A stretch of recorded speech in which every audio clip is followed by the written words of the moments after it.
Hi, I'm Sue Stockdale, host of the Access to Inspiration podcast, where we hope that you will be inspired by people who may be unlike you. We hope their stories and insights cause you to reflect on the world differently and gain some new knowledge. You can find a transcription for this and all our other episodes on our website, accesstoinspiration.org. On episode 99 today, I'm talking to Vic Ferrari, a former NYPD detective who's taken up a new career as a writer. Vic talks to me about some of the highs and lows of his career in law enforcement and how he learned to become a writer, who is now sharing stories from his days in the NYPD. Welcome to the podcast, Vic. It's great to speak to you today. Sue, thank you so much for having me on your show. I really appreciate the opportunity. Well, I've never spoken to an NYPD detective before, so I'm sure we're going to have loads to find out about your work. And a good place to start is, how did you get started in the NYPD? Was that something you wanted to do from being a young boy? Yeah, I grew up in New York City in the Bronx, Bronx kid. You know, in the 70s and 80s, there were always police shows, and a lot of them were about the New York City Police Department. So I was fascinated with it. And then when I was about 5 years old, my mother used to take me to the local movie theater to watch Disney movies on a Saturday. And around the corner from the local movie theater was a police station. So I would always look inside the police cars and talk to the policemen walking around. And I wanted to know who these guys were, what made them tick, and how could I become one of them.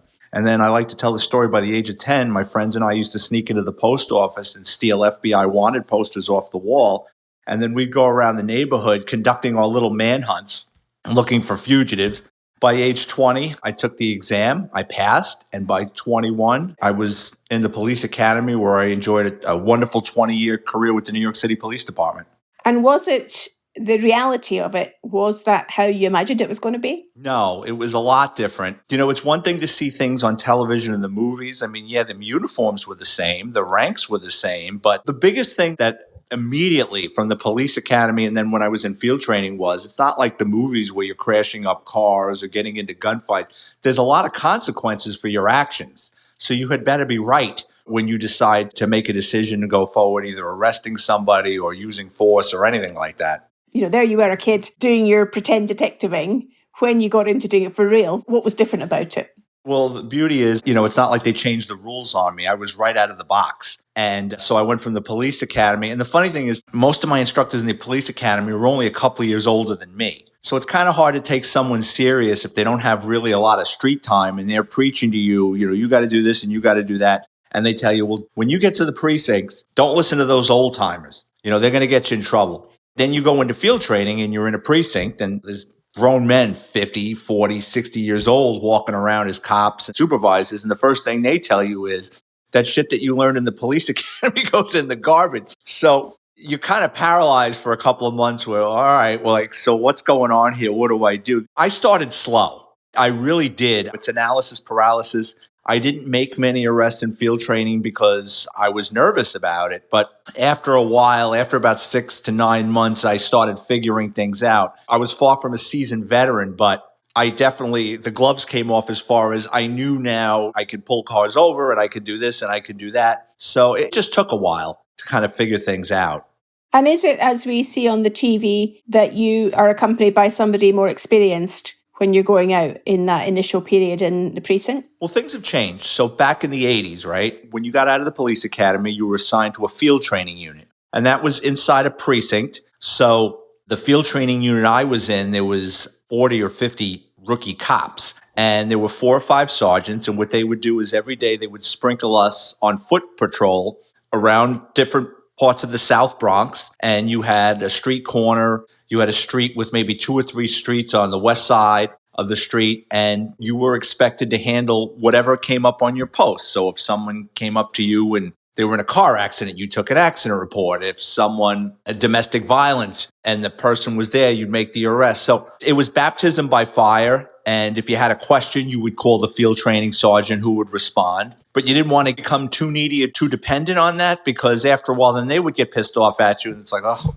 this kid is calling me again for some nonsense. So you really had to figure things out. And then probably a couple of times a month, you wouldn't be on foot. You'd ride in a car with another rookie cop and a field training sergeant, and you would answer different calls. And they really want you to learn. So you're picking up the really crappy calls like DOAs, somebody died in their apartment. So, okay, what do I do? Is this a crime scene or is this natural causes? The procedure, calling the medical examiner, calling EMS, calling the detectives, have them to come and take a look. Don't touch anything. So you really, when you were with the field training sergeant, you would pick up the less desirable calls, let's just put it that way, but it was the best thing in the world for you. From those early days, before you be moved on to becoming a detective, what are some of the experiences that stand out for you in your memory? Because I know you've written about them in some of your books as well. Yeah, my books are behind the scenes look of what goes on in different precincts and specialized units. The first thing I realized very early on, so in the police academy, they take you to the morgue because you're going to see death and they want you to get used to it. And they'd rather know now if you're going to be able to handle it than down the road if you go to pieces. So I remember in the police academy, they took 50 of us at a time and we went down to the Manhattan morgue, which is in Bellevue Hospital, which is a really large hospital. And I was expecting it was something like on a television show where there would be a man in a white coat and there'd be a slab and there'd be a body on there. Well, in New York, a lot of people die naturally, unnaturally. And we went down to the morgue and it looked like a mechanic shop.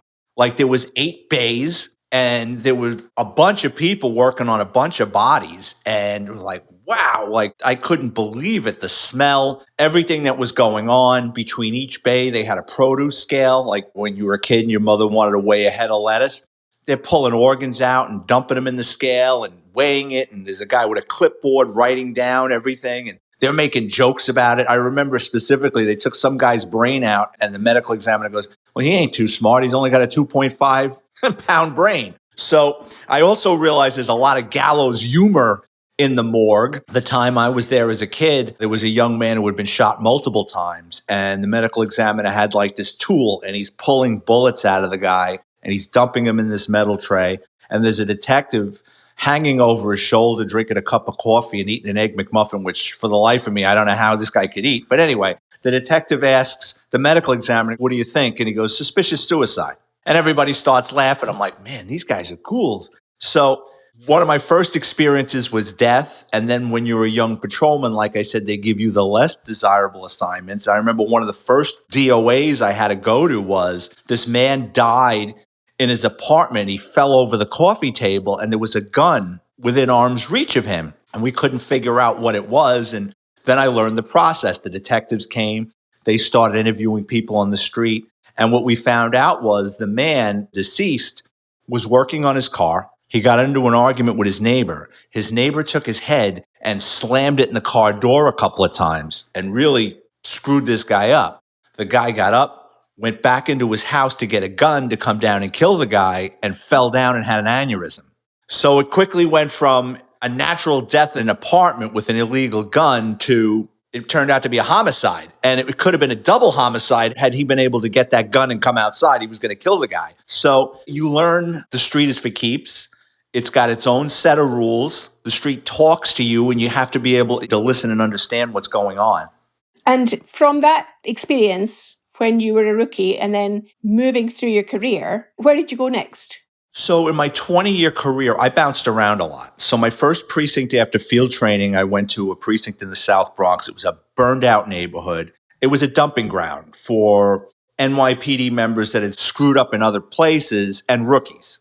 So it was a bad mix because you had all these disgruntled veterans and wide-eyed kids that want to go out and do things, and you've got all these old-timers that are just pissed off and miserable. And there was a lot of guys there left over from the Vietnam era. And those guys played by their own set of rules. They were different kind of cats. And I just was looking around the precinct and I'm like, oh no, there's no way I'm going to stay here. Like this place is like Hotel California. Like you check in and you never leave. And here's a valuable lesson. So within 6 or 8 months, I put in for a transfer. And I remember everybody saying to me, why do you want to leave? And I'm like, why do I want to leave? What are you kidding? Look around. There's not even a decent place to eat around here.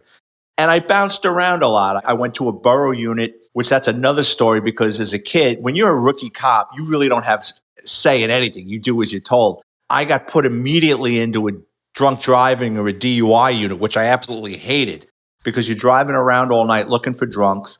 There's no winning dealing with a drunk driver. They either want to fight with you, they're either going to cry, they're either going to get sick in the car. You have to take them to the hospital because a lot of these people have medical problems. So I hated that. I went back to another precinct in a nicer neighborhood, and I spent 15 out of my 20 years in plainclothes because I made a lot of arrests. So in the precinct, I worked in an auto loss unit going after stolen cars and pickpockets and robberies in progress. I made a lot of arrests. I put in for the narcotics division. I worked in Manhattan North Narcotics for about a year and a half doing buy and bust operations, controlled deliveries, search warrants. That wasn't for me either because you're making so many arrests. It's almost like the fast food of the New York City Police Department. You're going out, you're locking up 10, 15 drug addicts at a time, you're mass processing them. And a lot of the people you're locking up for selling drugs, they're street people. Like they're not kingpins selling drugs to feed their habits. So a crackhead sells 10 vials of crack to get a vial of crack for himself. And the same with a heroin addict with heroin. So you're locking up these people. They have open sores. They're sickly. They're coughing on you. I remember I always had a cold in narcotics because you're always on top of these people, searching them, etc. I was always afraid of getting stuck with a needle. I was terrified of getting AIDS or hepatitis C. I said, this isn't for me. I left. I went back to a precinct, and I was always a car guy. I grew up in a neighborhood in the Bronx where there's probably more car thieves per capita than anywhere else in the country. So I knew a lot about stolen cars. I was always getting into car chases and making stolen vehicle arrests. I put in for the auto crime division, and that's where I got promoted to detective. And for 10 years of my career, I was in the NYPD's auto crime division. So anything with chop shops, exporting stolen vehicles out of the country, changing vehicle identification numbers on stolen cars, identity theft, a lot of mafia cases and organized crime cases. So when you were experiencing things you didn't like and you were trying to work out perhaps what you did like, how did you stay motivated during those times? Well, I was just thrilled. Just becoming a member of the New York City Police Department for me was the highlight of my life at the time. I was like, this is the greatest thing. But I also knew the New York City Police Department at any given time has between 30 and 40,000 members. So chances for advancement or specialized units, if you're willing to put in the work and stay out of trouble. My dad was a butcher. But if my father was a captain in the New York City Police Department, I could have went anywhere I wanted, like that. I didn't. So I knew if I wanted to get to these places, stay out of trouble, make your arrests, get good evaluations, and hopefully good things will come. It never got to that point where I was like, I made a bad career decision and police work isn't for me. It was like, I like this restaurant, I'm having a bad meal, but that's not going to stop me from going back to the restaurant. I'm like, all right, I know there's something else here that I'll like. Plus, I mean, I had so many friends, the camaraderie. It's a whole way of life. At least it was back then to be a member of the New York City Police Department. And what skills did you find that you needed most? Patience. You have to have patience. And I'm telling you, when you're a member of the New York City Police Department, there's so much going on at any given time. If you're willing to listen and put into the work, you can learn so much from so many different people. I used to love to go down to court because there'd be cops there from other precincts where they had different conditions going on in their precinct, and I would listen to them. I was like a sponge, just like learning things. You know what I mean? Like I'd find the car guys and I would pick their brains. There'd be homicide detectives there. I'd pick their brains. Like I just wanted to know as much as possible. So with that ability to take in all that information, being like a sponge there, and then moving into the car division, what was the role of a detective then compared to being on the street previously? What was different about your job? Okay, so you're a uniform cop in an NYPD precinct. You have a shift, so it's either, we went to steady tours years ago, so you're either doing 4 to 12s, days or midnights. You usually have a steady partner. You come in, get dressed, you have roll call, a sergeant or a lieutenant comes out and he inspects your uniforms. He gives you your assignments, what part of the precinct you're going to be patrolling, what time your meal hour is, and whatever's going on in the precinct, robbery patterns or special attention to this. You make your arrest, you go down to court, you come back, and it's rinse and repeat. It's the same schedule, but things are always changing because no 2 days are alike in NYPD. There's different types of detectives. So to break it down like this, you have precinct squad detectives, which is where you see on television like Law and Order or Barney Miller. Upstairs, usually on the second or third floor of any NYPD precinct, you have a room with probably 15 to 20 detectives, and they handle everything that comes into the precinct. So patrol cop takes a report for identity theft. He fills out the report. It goes upstairs. The detective calls the woman up. brings her in. Where was the last time you used your credit card? Did anybody have access to this? Robberies, patrol cop takes a robbery report, it goes upstairs. The detectives handle that. Working in organized crime is a lot different. So New York City in the 90s, we were averaging over 150,000 stolen vehicles a year. Wow. So it was like shooting fish in the barrel.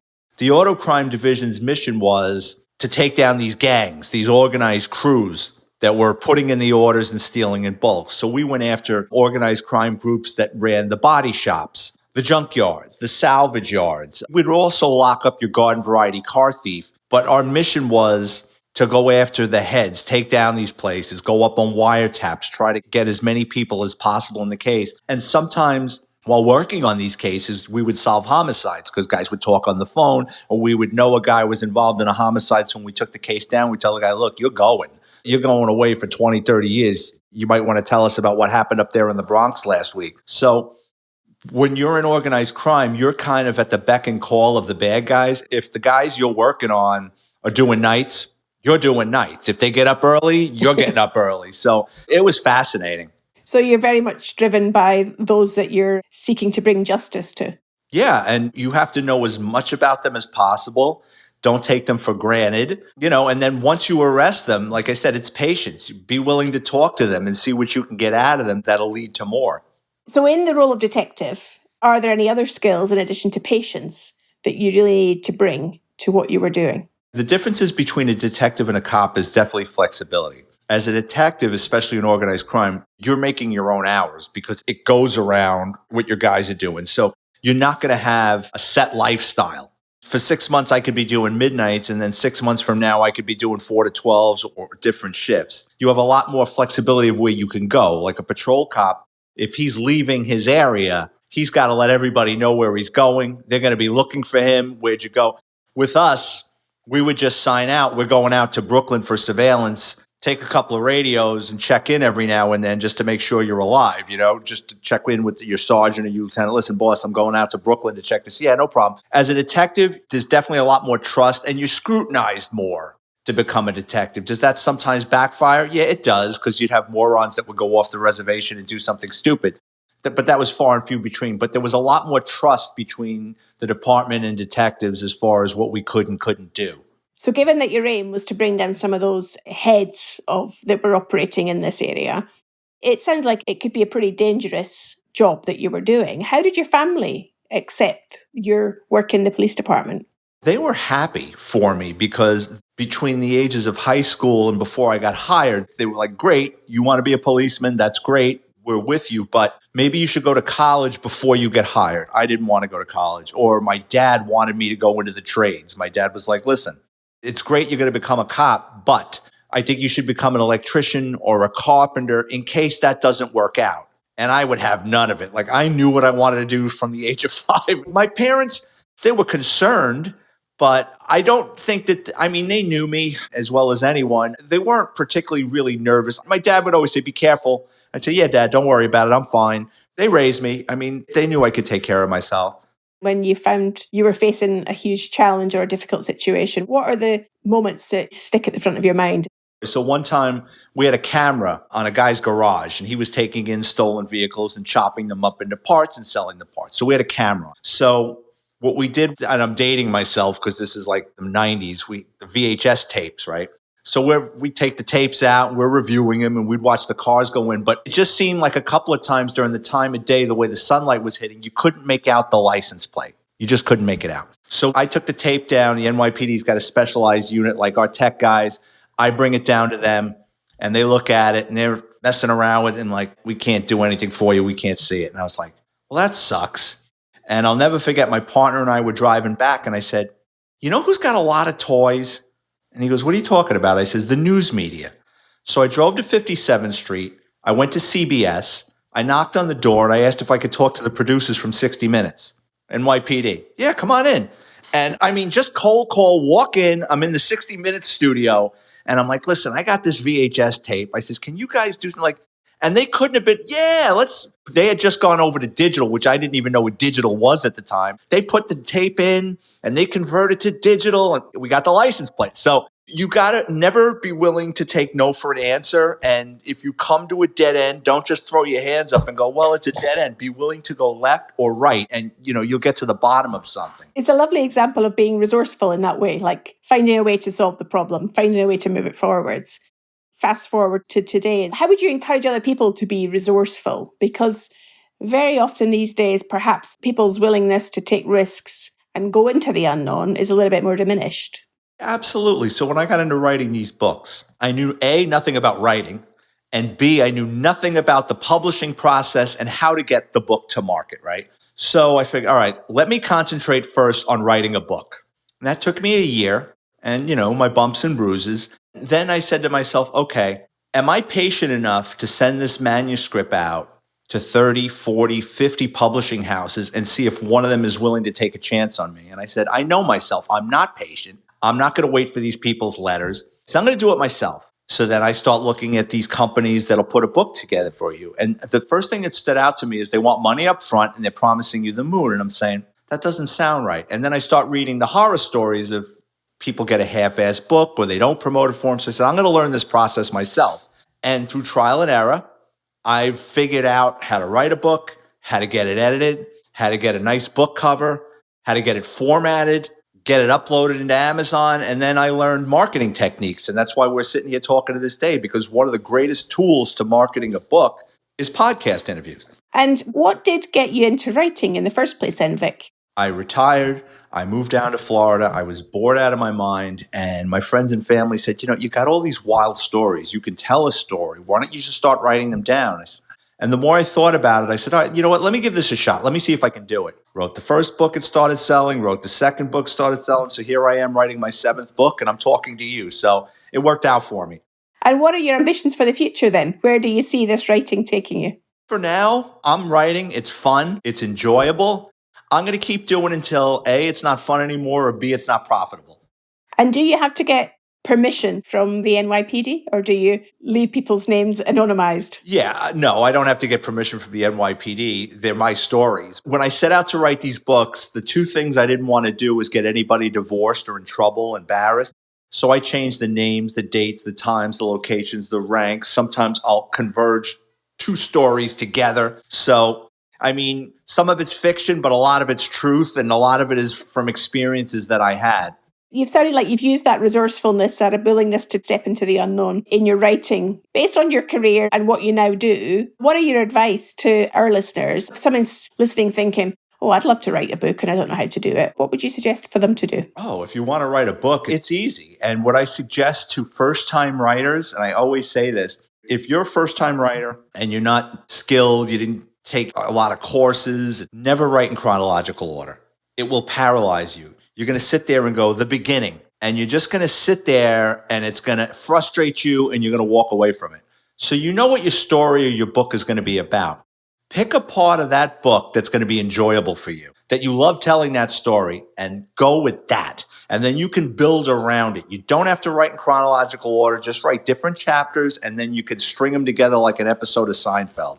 You're really eloquently describing just take the first small step is really what I'm hearing from you. Take the first small step, see where it goes to something else. Yeah, and if you have writer's block with a story, right, stop writing, call up your friend, call up your sister, somebody that you could talk to at any time about anything and say, I want to tell you a story.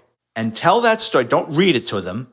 Just tell the story of what you're writing, and it will unlock things in your mind as you're speaking, like, oh, I could use this word. This will make it more cohesive. This will work. So always tell the story to somebody when you have writer's block. And another thing, before you send your book off for a copy edit, read it out loud.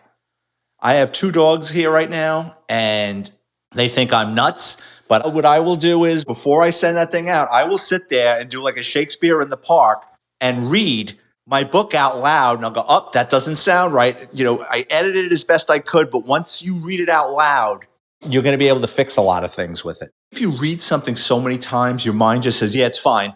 But when you read it out loud, you hear it as opposed to reading it. I guess a different type of learning. So, Vic, when you tell your story of your career on podcasts like this one, and you're hearing it back, what are your reflections? Well, I had to get over when I first started doing these podcasts and I started watching them, especially like the ones that go on YouTube. I was appalled because My voice to me sounds like nails on a chalkboard. I'm like, oh my God, do I really sound like that? I cringed, Then I start watching myself on the videos and I had no idea my face was that expressive. So that took a while for me to get used to, but I also learned a lot as far as how to do an interview and watch my ums and ums and be prepared for an interview. Know what to say, have notes, know the person that's interviewing you. What are they looking for? If a woman's interviewing you about a cooking show, and I'm talking about police stories, it's just not going to jive. So I guess the biggest thing I took away from it is if I'm going to write books, I have to be willing to promote it because you can have the greatest product in the world, but if no one knows about it, it's not going to sell. That's another mistake first-time writers.